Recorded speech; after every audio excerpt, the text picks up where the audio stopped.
2. Her current spouse works part-time as a delivery driver and is attempting to launch his own business, but they are struggling to make ends meet. My folks have always been there to assist her out, paying for items here and there and making excuses for why she needs a little extra support. For a while, I was too preoccupied with my own life to get caught up in Emma's drama, but then I saw a difference in how my parents regarded me. They became more attentive, reaching out more frequently, congratulating me on my profession, and inviting me over for family dinners. I wondered if they were finally proud of me. Part of me had been hoping for this for years, and I suppose I was willing to believe they were turning a corner. Last month, they invited me to supper. At first, everything seemed normal. We talked about work and caught up on tiny family stuff, and for a brief period, I felt like a member of the family in a way that I hadn't previously. But then the topic moved. They started talking about Emma, how difficult it was for her to raise 6 children on one salary, and how my parents had done everything they could to help but were running out of money. They went on to say how fortunate I was to have a decent job and a consistent salary, that I had no one relying on me, and that I was able to contribute back to the family. Then came the shocker. They expected me to step up and take care of Emma financially. They had a comprehensive plan. First, they asked me to buy her a new 5-bedroom house because her present rental was too small for a family of 8. They wanted me to set up college funds for all 6 of her children, which they argued was only fair given that I was the only one who could afford it. They wanted me to offer her a $5,000 monthly stipend to cover basic expenses as well as seed money to start her own mommy blog business. They planned to receive approximately $2 million up front, followed by continued funding. I sat there, absolutely stunned. They weren't asking for a minor favor. This was a lifelong commitment that regarded me as Emma's financial safety net. In that moment, I recognized that their recent compassion was not because they had finally accepted me as their son, but because they regarded me as a walking ATM for Emma. I informed them that, while I was willing to assist with minor bills or in the event of an emergency, I was not comfortable taking on such a large financial burden. At that point, the family conversation shifted completely. My mother began to cry, accusing me of abandoning the family when they needed me the most, and my father labeled me selfish and ungrateful. They stated I was revealing my true colors and that they were disappointed with who I had become. The dinner finished with them storming out. I believed that would be the end of it, but I was mistaken. Within hours, Emma began assaulting my phone with texts accusing me of jeopardizing her children's future. She even had her children send me messages like, "Uncle doesn't love us anymore." It was unbearable, so I blocked their phone numbers. After a while, I couldn't believe the situation had gotten this bad, all because I refused to fund my sister's life. The next day, my grandmother, my father's mother, called me unexpectedly. Apparently, my parents had been assuring the entire extended family that their successful son would take care of everything for Emma before they even asked me. They constructed an image for everyone of Emma moving into a big new house, of all her financial troubles being resolved, and of me being the one to provide her with everything she needed. Now that I'd declined, they were facing a big wave of embarrassment because the family had expected me to come through based on my parents' premature bragging. My grandparents were appalled when they learned the complete story. They'd always assumed Emma's lifestyle was sponsored by her different spouses, and that my parents helped out because they wanted to, rather than because they'd gone into debt to support her. They were so upset by my parents' behavior that they are now threatening to remove them from their will. They informed me that they would rather leave their estate to me and my relatives, who work hard and do not take advantage of people. As the situation spread around the family, I began to get messages from relatives offering their support. Some of them admitted they had no idea how much I had been dealing with on my own and apologized for not noticing it sooner. My aunt, my mother's sister, even contacted me and apologized for not realizing how differently I was treated growing up. The family dynamics were beginning to unravel, with everyone taking sides, and my parents were not handling it well. My phone started ringing nonstop again, this time with my parents exchanging angry, nasty messages and weeping voicemails. They were upset that I was damaging their family's reputation. They once left a message telling me that I was ruining Emma's children's life and that I would come to regret this decision someday. They'd then go back to imploring me to reconsider, saying things like, "We're family, and family helps each other." All of this has made me feel like a disaster. Part of me feels bad because I was trained to believe that family comes first, and it's difficult to break free of that conditioning. But another part of me is fatigued, thinking how long I've been trying to gain approval from people who just care about what benefits them. The knowledge stings, but I know that giving in now would result in years of financial and mental exhaustion, putting Emma's demands before of my own. Now I'm here on Reddit because I honestly don't know what to do next. Do I hold firm and maintain my limits because I know it's the best thing for me, or is there a compromise I'm not seeing? I could appreciate some unbiased counsel on this problem. Update 1. The situation with my parents and sister has deteriorated beyond my expectations. Just a few days after I told my grandparents the complete tale, they weren't lying about revising their will. They actually followed through, contacting their lawyer very immediately to ensure that my parents were removed from their inheritance. My grandparents had always been the quiet, keep the peace kind, so this wasn't just surprising, it was unprecedented in our family. However, it appears that my parents' years of favoritism toward Emma were the final straw. My grandparents also went above and beyond, convening a family meeting to clear the air. They planned it over the phone so that everyone, including myself, could attend, despite the fact that I live further away. They wanted everyone to grasp exactly what was going on, and based on what they implied, I had a hunch they were going to disclose stuff I had no idea about. The meeting was attended by a few aunts, uncles and cousins, basically, anyone close enough to be affected by this. When the conference began, my grandparents wasted no time. They instantly revealed that they had been paying large sums of money to my parents for the previous many years to aid both me and Emma with our education and future aspirations. They had given my parents more than $200,000 in all, with the expectation that it would be split evenly between Emma and me. I was speechless. I'd pushed my way through college on scholarships, student loans, and various part-time jobs, fighting to manage work and classes, whereas Emma seemed to live on another planet, scarcely lifting a finger and continually being bailed out of every bad decision.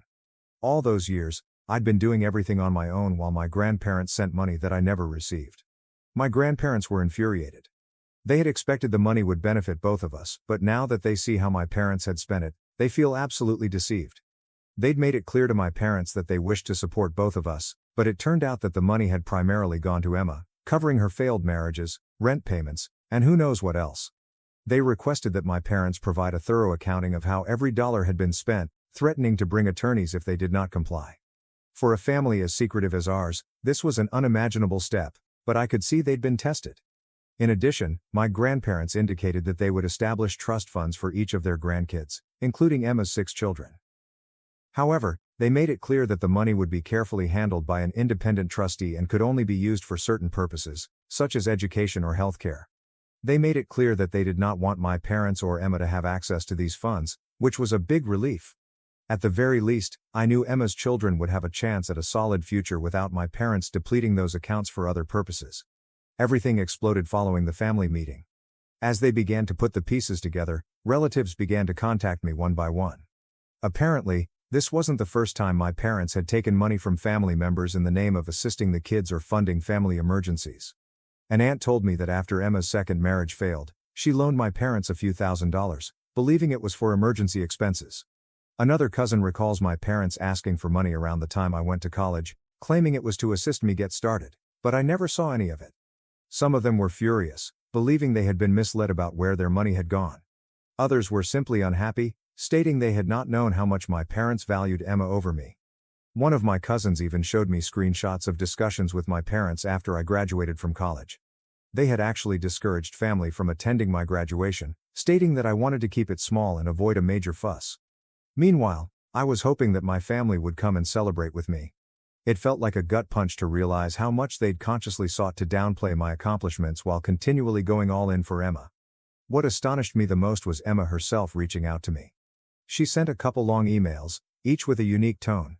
In one, she tried to seem as if she had always backed me, saying how she had never known our parents' bias toward her and how she had always assumed we were close. In another, she portrayed herself as a victim of our parents' manipulation, claiming that they had blinded her to the truth about our family dynamics. But what jumped out in each communication was that she always managed to include a request for assistance during this tough period. She tried to behave as if we were now best friends, but it was evident she still wanted me to open my wallet for her. It was difficult to believe. Even after my grandparents took such severe measures to put things right, and despite the family outrage, Emma still managed to make it all about her and what she could get from me. I felt like I was seeing the same narrative over and over. She couldn't seem to grasp the concept of limits or the fact that I was tired of being a constant source of comfort. I was determined not to allow her to manipulate me back into that role. While everything was going on, my folks were busy with their own campaign. They inundated me with voicemails that ranged from violent rants to emotional appeals.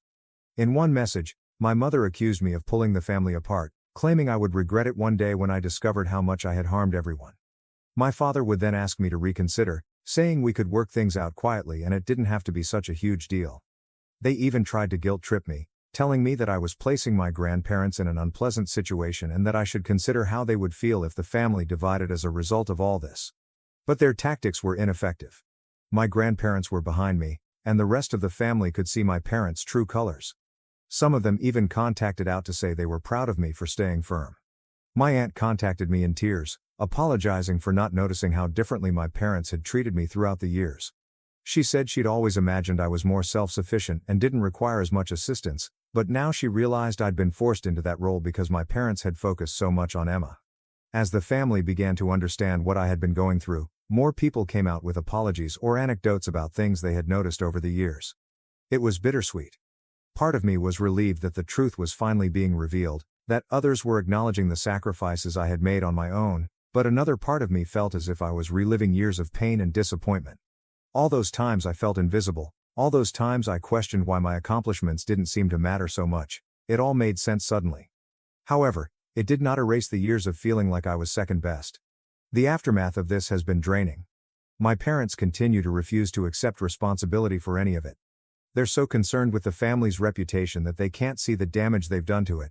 This is just another disagreement that I should drop for the sake of peace, and they are trying to keep the entire thing under wraps. But I no longer feel bad for standing up for myself.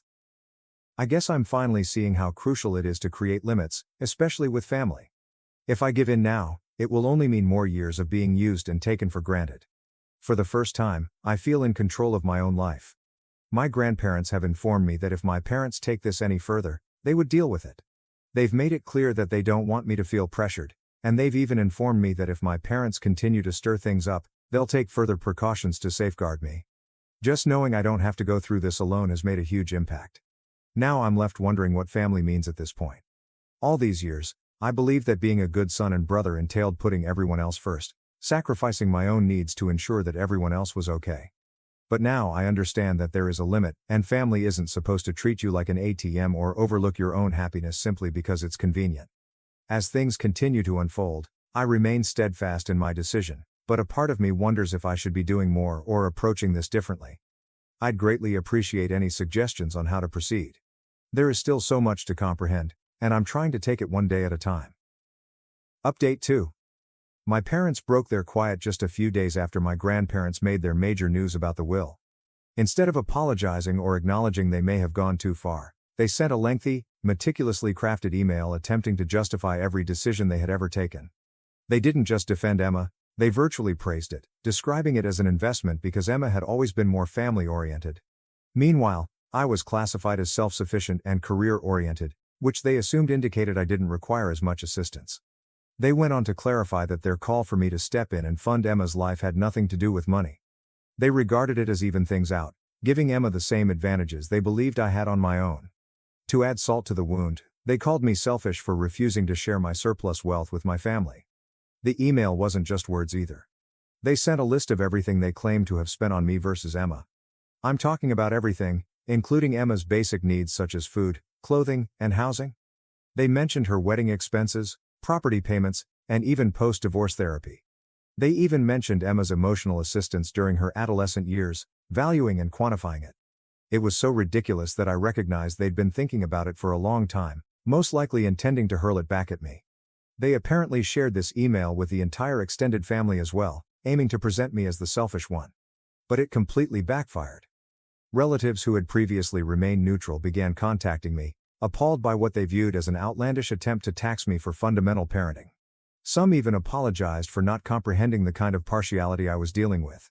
I believe my parents expected people to gather around them, but all they did was push everyone further away. In addition to this, my grandparents' lawyer became involved.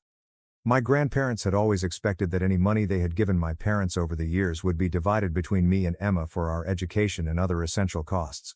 They soon discovered that the money had been spent on Emma's marriages and unsuccessful relationships. The lawyer wrote an official letter to my parents asking a thorough accounting of where the money had gone. My grandparents were prepared to take this to court if necessary, and I don't blame them. They felt betrayed, and so did I. It was like a tangled web of deception that had been growing for years, with me on the sidelines the entire time. In a strange twist, Emma's first ex-husband contacted me. He is the father of her two oldest children, And while we had never been close, we had remained civil. He told me that he had heard about everything and wanted to express his perspective. He confessed that when Emma became pregnant, my parents coerced him into marrying her, promising financial support as long as he followed through with the marriage. I knew they married quickly, but I had no idea my parents were that involved. Apparently, the majority of the support my parents had provided came from money they had received from my grandparents, money my grandparents had assumed was going toward Emma's and my futures. Emma's ex even apologized, claiming he regretted not standing up to them and allowing the situation to get out of control. My parents quickly noticed the email wasn't having the desired effect, so they tried to backtrack. They wrote a follow-up reply to everyone, explaining that the previous email was sent in rage and should not be taken seriously. But it was difficult to believe that reason given that their email had clearly been planned for some time. They could have printed and dispatched it as an official document, given how detailed it was. Trying to take it back now simply made them appear worse, and no one bought it. Emma had been silent for a few days following the family meeting, but she began reaching out again. Her tone had changed from guilt-tripping to more urgent. She sent a few emails, implying that she had always loved me and had no idea our parents treated us so differently. She even tried to justify her condition, stating she didn't want to burden me but was in a terrible situation with her children.